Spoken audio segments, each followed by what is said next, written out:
नमस्कार Deepak sir, welcome to Discuss Ninja. नमस्कार नमस्कार। सर एक्चुअली काफ़ी महीने हो गए आपसे फॉलो हम लोग actually sir exhibition Nesco exhibition में मिले थे। राइट, गोरेगांव में। जी, वो भी लास्ट ईयर सर। या। और मैं आपसे फॉलो अप ले रहा हूँ आपका जो आपका मार्केट में German blue rams and specially black rams के लिए नाम है स्पेशली, तो उसके लिए सर आपसे हमेशा बात होती ही रहती है।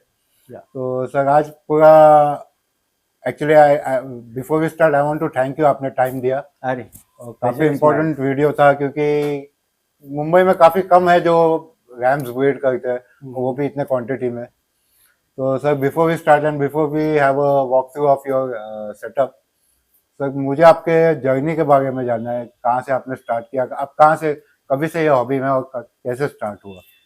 निरंजन, ये मेरा हॉबी स्कूल टाइम से चालू हो गया। आई थिंक मैं फोर्थ या फिफ्थ स्टैंडर्ड में था जी सर। जब मुझे पहला मेरा टैंक गिफ्ट मिला। ओके। एक्चुअली मेरा जर्नी उससे पहले चालू हो जाता है। हम लोग पहले एक पास में वेल था, हम्म। तो वहाँ पे लोकल फिश पकड़ के उसको बकेट में 2-4 दिन रखते थे और फिर बाद में ऑफिस छोड़ देते थे। हाँ। और फिर next week again we use to do the same thing. वापस उसको पकड़ के उसको ऑब्जर्व करके, तिलापिया फिश थे उसमें, ओके। तो उनको ऑब्जर्व करके कभी कभी वो बकेट में ही अंडे डालते थे और वो अंडे मुंह में लेके रखते थे। वो थोड़ा सा फैसिनेटिंग लगता था कि इसमें कुछ अलग है। तो I think I was in fifth जब मुझे पहला टैंक मुझे गिफ्ट मिला हम्म। मेरे बर्थडे पे। तो वहाँ से मेरा एक्चुअल हॉबी स्टार्ट हुआ बोल सकते हैं। तो पहला फिश मेरा ट्रेंजलिंग था। ओके। और शुबर्टी बाग करके एक आता हाँ था, हाँ हाँ। That is called golden Chinese बाग। तो वो था, वो दो फिश थे, तो दो पेयर्स थे इनफैक्ट। तो वहाँ से चालू हो गया और फिर बाद में गप्पी, सोटेल, प्लेटी, मोली। और मेरा ब्रीडिंग पहला ब्रीड हुआ तो ऑफकोर्स गप्पी था ओके। टैंक में। तो आई वॉज नॉट अवेयर, अचानक से बच्चे दिखने लगे तो मैं खुश हुआ। डेलिब्रेट ऐसा ब्रीडिंग मैंने अटेम्प्ट किया हुआ एंजल का था पहला। ओके। एंजल मेरा तब से फिर फेवरेट फिश बन गया। एंजल बहुत ही अच्छा था वो टाइम पे। मोस्टली तो सिल्वर और गोल्ड एंजल मिलते थे। तो ये कौन से साल की बात होगी फिर भी? This is when I was in fifth, तो मैं 15 साल का रहूंगा वो टाइम पे। अर्ली एटीज और नाइन्टीज? हाँ, एटीज। एटीज एटीज में। या। तो फिर बाद में ब्लैक स्कार एंजल आ गया। हम्म। तो पहले तो यही था गोल्डन और सिल्वर मार्बल था, और बाद में ब्लैक स्कार आया। और फिर थोड़ा सा उसमें एंजल में मुझे इंटरेस्ट डेवलप हुआ। ओके। एंजल का ब्रीडिंग पैटर्न, वो जैसे एग्स की और बच्चों की केयर लेते थे। हम्म। सो उससे मुझे इंटरेस्ट आने लगा। हम्म। तो I was attracted towards breeding. Breeding में थोड़ा सा ज़्यादा मज़ा है। जी। खाली उनको जिंदा रखने से ज़्यादा अच्छा वो बच्चों के साथ देखने में मज़ा आता है। तो उसके बाद फिर मुझे कहीं से रैमिरेसी दिखा, ओ। रैम्स। तो थोड़ा सा अलग लगा। और वो टाइम पे प्लांटेड टैंक्स ज़्यादा हुआ नहीं करते थे, हम्म। तो वो बेयर बॉटम में ऐसा सादा फिश ही दिख रहा था मुझे। ओके। तो मैंने सोचा ये अलग है, थोड़ा सा इसको ट्राई कर दे। और वो टाइम्स प्लांट्स में ज़्यादातर 3 प्लांट्स ही हमारे यहाँ मिलते थे। हम्म। एक तो हाइड्रिल आता था, एक एक्वारोस बोलते थे उसको, हाइग्रोफिला डिफॉर्मिस वो आता था, और एक वेलिस्नेरिया आता था। तो मैं वो बंच मिलते थे, तो वो बंच लाके मैं, मेरा 2 फीट टैंक था उसमें, गोल्डन सैंडी था ऐसा वाला, तो उसमें लगा था। तो उसमें वो रैम्स का पेयर छोड़ा तो टोटल कलर ही चेंज हो गया उसका 2-4 दिन में। हम्म।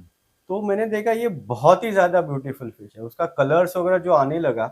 और वो टाइम पे अपना सादा वाला बल्ब था टंगस्टन का, ओके। तो वो वार्म लाइट्स उसमें कलर उसका इतना अच्छा आने लगा। तो मुझे तो बहुत ही पसंद आ गया। तो वो मेरा फेवरेट फेवरेट बन गया। फिर बाद में उन्होंने मेरे ख्याल से आने के बाद एक आध दूसरे महीने में उन्होंने अंडे डाल दिया।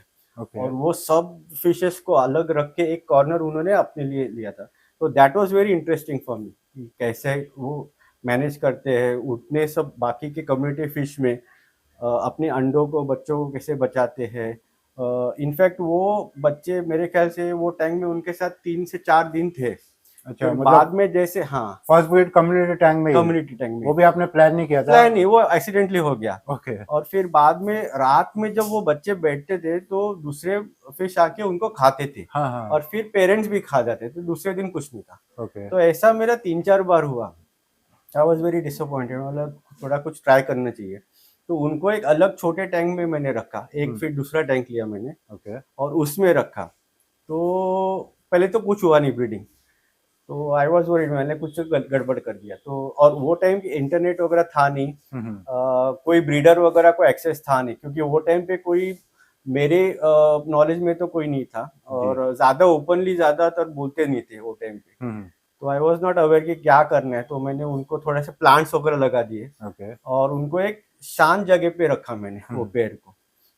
फिर जाके मतलब सर, सॉरी टू इंटरप्ट, लेकिन आपने कम्युनिटी टैंक से उन पेड़ को सेपरेट सेपरेट किया। Okay. पहले मैंने मेरा कम्युनिटी टैंक लिविंग रूम में था, ओके। तो वो टैंक भी मैंने दूसरा ब्रीडिंग टैंक सेटअप किया, वो भी कम्युनिटी लिविंग रूम में था। ओके। तो वहाँ पे ट्रैफिक था, लोग आते जाते थे, वो डिस्टरबेंस उनको मेरे ख्याल से चला नहीं। ओके। तो बाद में मैंने वो उठा के बाजू में रख दिया जहाँ पे डिस्टरबेंस नहीं था, प्लांट्स लगा दिए थोड़े। ओके। तो 1 हफ्ते भर में वापस उन्होंने अंडे लेके आए। फिर बाद में मुझे मालूम पड़ी उनको शांत जगह चाहिए, कॉर्नर चाहिए। तो ऐसा मेरा लर्निंग होते गया। जी। और फिर कोई कई साल मैंने कुछ किया नहीं ब्रीडिंग, मैंने जस्ट एंजॉय किया। बाद में मुझे शॉर्टेज दिखा, रैम्स का मिल नहीं रहा था किसी को। तो लोग मेरे फ्रेंड्स वगैरह पूछते थे कि रैम्स किसी में, मतलब मेरे पास है, ब्रीड होते मेरे, लेकिन उनको मैं बचा के नहीं रखता हूँ डेलिबरेटली ऐसा। तो मुझे बोला कि नहीं आप करो, ट्राई करो, होते हैं तो अच्छा है। तो मैंने डेलिबरेटली ट्राई की, तो उसके बाद वो होने लगा मेरे इधर। तो मुझे शायद वो ट्रिक भी उसको मालूम पड़ा कि कैसे करना है वो, तो वो होने लगा और वैसे रैम का चालू हो गया। फिर मैंने और भी वैरायटीज ट्राई किए, मुझे इलेक्ट्रिक ब्लू रैम मिला, थाई सिल्क मिला। ओके। शॉर्ट बॉडी मैंने कभी किया नहीं, क्योंकि मुझे बेसिकली शॉर्ट बॉडी वो उसका लुक ही पसंद नहीं आता, it looks deform to me ऐसा थोड़ा सा। तो वो मैंने ट्राई नहीं किया, लेकिन अलग अलग ट्राई किया। और बाद में अभी just I think 4 years ago black RAM का मैंने वीडियोस देखा इंटरनेट पे। जी जी। तो आई वॉज इंट्रिग कि बाबा ये अलग दिख रहे हैं। और वो टाइम पे black RAM was not totally black, वो थोड़ा सा डार्क था, ब्लूइश कलर फिर भी था। तो आई वॉज इंटरेस्टेड कि बाबा ये अलग दिख रहा है, तो इधर किधर भी नहीं मिल रहा था मार्केट में। तो मेरा एक दोस्त है कुणाल करके, कुणाल पाटिल। ओके। तो कुणाल को मैंने पूछा, कुणाल मुझे ब्लैक रैम्स मिलेगा क्या, क्योंकि he used to travel abroad. तो वो बोल रहा था यहाँ पे तो नहीं है, लेकिन मैं अभी सिंगापुर जा रहा हूँ, वहाँ पे मैं देखता हूँ वहाँ पे मिलता है वो, मतलब मेरे लिए थोड़े से फिश लेके आना। तो उससे मैंने 1 डजन भर फिश लिए, और वो जैसे मेरे पास आए तो देखा मैंने बहुत एग्रेसिव थे वो। तो उनको ब्रीडिंग के लिए सेपरेट करते थे तो उनके मेल्स फीमेल्स को मार डालते थे। अच्छा। हाँ, इतने एग्रेसिव थे। तो ऐसे करके मेरे पास 12 में से 6 तो उसी में मर गए फाइटिंग में। फिर बाद में मैंने थोड़ा सा उसको क्रॉस ब्रीडिंग वगैरह करके कोशिश किया, तो वो ब्रीड हुए। तो वो मुझे थोड़ा सा डार्क ब्लू बोलते हैं ना, वैसा रैम मिला मुझे। वो ब्लैक रैम नहीं था। तो मैंने उसको सिलेक्टिव ब्रीडिंग कर करके फिर उसको वापस, अभी मेरा अभी 90% ब्लैक अभी रैम हो गया। जी जी। तो ये मेरा जर्नी था 4 साल का, जो मैंने पहले ब्लैक रैम ब्रीड किया, और अभी का 4 साल का जर्नी हो गया। तो सर, मतलब आपने कमर्शियली सेल करना कभी से स्टार्ट किया? ब्लैक रैम जब मैंने ब्रीड किया तो शुरू में कमर्शियली ब्रीड नहीं कर रहा था मैं, क्योंकि मेरे पास उतना हाई क्वालिटी का ब्लैक रैम नहीं था। वो ब्लू रैम और उसमें ग्रे रैम भी निकल रहे थे, ओके। जो ज्यादा अट्रैक्टिव नहीं थे। तो लेकिन वो ज्यादा ब्लैक होने के बाद, यानी 2-3 साल पहले से वो कमर्शियली ब्रीड करना चालू किया ओके। मैंने ब्लैक रैम्स। और सर, अभी आपने जैसे अभी थोड़ी टाइम पहले बताया कि आपको सक्सेस मिला, तो सर मैं जानना चाहूंगा, मतलब आपने आर्टिफिशियली पेरेंट्स सेपरेट करके सक्सेस मिला है, पेरेंट्स के साथ के सक्सेस मिला रेजिंग में? दोनों सक्सेस मिला। आर्टिफिशियली मैं 2 अलग पेरेंट सिलेक्ट करके भी सेपरेट किया मैंने, 1-2 पेयर। ओके। उसमें भी सक्सेस मिला, और नेचुरल पेयरिंग में भी मैंने सेपरेट किया। ओके। तो मुझे ऐसा ऑब्जर्व किया मैंने कि नेचुरल पेयरिंग में वो ज्यादा सक्सेसफुल होता है, ऐसे वो ज्यादा केयर लेते हैं बच्चों की, अंडों की ज्यादा केयर लेते हैं, और उनका बैच साइज भी थोड़ा बड़ा रहता है। आर्टिफिशियल पेयरिंग का भी बाद में वो सेट हो जाता है पेयर, लेकिन शुरू से ही उनका जो नेचुरल पेयरिंग है उनका बैच साइज बड़ा होता है ओके और दे इवन टेक केयर, वो अपने बच्चों की केयर भी लगते हैं। जी जी जो आर्टिफिशियल पेयरिंग में कभी कभी होता नहीं, वो कभी कभी अंडे खा जाते हैं, बच्चों को इग्नोर करते हैं, वो भी हो सकता है। कभी कभी फाइटिंग हो जाता है। जब बच्चे होते हैं तो फीमेल खाने लगती है बच्चे, तो मेल उसको मारता है, अच्छा तो कभी कभी मार ही डालते हैं उसको। ब्लैक थोड़ा एग्रेसिव होता है मेल। ओके ओके तो मैंने वो भी ट्राई किया, उसमें मैंने फीमेल इसके रखी जर्मन ब्लू की, जी जी और मेल ब्लैक का रखा, तो उसमें एग्रेशन बहुत हो गया। दूसरा मैंने ट्राई किया उल्टा, रिवर्स, मेल जर्मन ब्लू का रखा और उसमें मुझे ब्लैक कलर कम मिला। ओके तो वो दोनों को फिर मैंने हाइब्रिड किया, तो जाके थोड़ा ब्लैक कलर बढ़ने लगा मेरा। और जैसे जनरेशन हो गए, मुझे पूरा 1 साल लगा उसमें, तो अभी मेरा ब्लैक कलर अच्छा खासा आ रहा है। तो it is around 90% I can say. वाह वाह अभी भी थोड़ा और जाना बाकी है कि पूरा का पूरा 100% ब्लैक। अभी मेरा फिश भी ब्लैक होता है, लेकिन उसको एक साल भर होने के बाद टोटली ब्लैक हो जाता है वो। तो टारगेट है कि 5-6 महीने पूरा ब्लैक कलर उसका दिखने में आने चाहिए। मतलब आप वो जनरेशन रिजर्व करके यस, वो तो वो बैच में मैं सिलेक्टिव ब्रीडिंग करता हूँ। जी जी जी एक आध बैच में जो डार्केस्ट दिखता है मुझे, हाँ हाँ उसी को मैं सेव करता हूँ मेरे Okay. फ्यूचर ब्रीडिंग के लिए। तो फिर उनको मैं जैसा फिनेज, उनका dorsal fin, colour, size, shape, उनका ग्रोथ रेट, उनका रोबस्टनेस, जितना एग्रेसिवली फीड करते हैं, वो एट्रीब्यूट्स देख के मैं उनको सिलेक्ट करता हूँ तो सब breeding। पूरा आप डॉक्यूमेंट करके ही हाँ, इतना तो वो स्टडी जैसे ग्रो टैंक में मैं स्पॉट करता हूँ, वैसे वो इंडिविजुअल फिश में निकाल के रखता हूँ जी मैं। जी जी तो फिर उससे मैं सिलेक्ट करता हूँ मेरा फ्यूचर ब्रीडिंग बैच।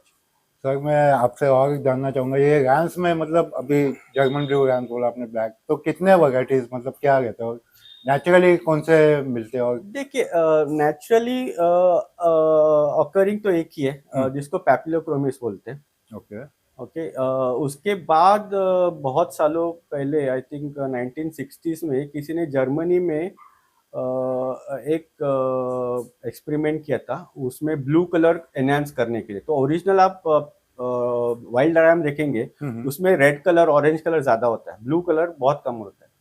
तो और sorry to interrupt wild rams का नेटिव मतलब कहाँ पे रहेगा वो अमेजोन अमेजोन ओके कोलंबिया वगैरह वो साइड में मिलता जी है। जी जी तो उसमें उसने ब्लू कलर एनहांस करने के लिए हाइब्रिड किया उनको, okay cross breeding, selective breeding करके।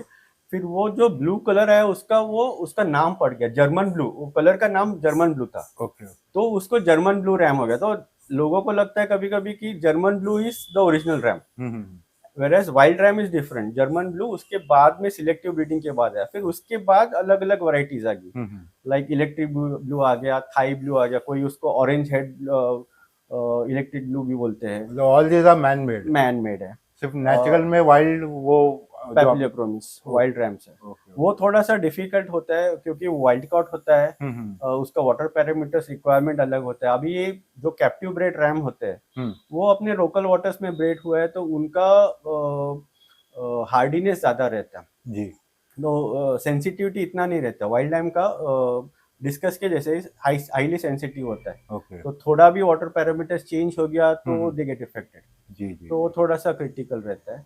अदरवाइज फिर बाद में ब्लैक रैम आ गया, अभी ब्लैक में डार्क नाइट आ गया, सेलेस्टियल नाइट भी बोलते हैं, तो that is totally black. Okay तो ब्लैक रैम थोड़ा सा ब्लूइश दिखता है उसमें आपको, 100% ब्लैक नहीं दिखता। Dark night is totally black. वो थोड़ा सा अभी रिसेंट वैरायटी है, इसलिए उसमें मोर्टेलिटी वगैरह ज्यादा आ रहा है, जी तो वो भी डेवलप हो रहा है। अब मेरे पास है उसका एक पेयर, तो वो भी वैरायटी है। फिर उसमें शॉर्ट बॉडी आता है, लॉन्ग फिन्स आता है, ओके बहुत सारी वैरायटीज है रैम्स में। सर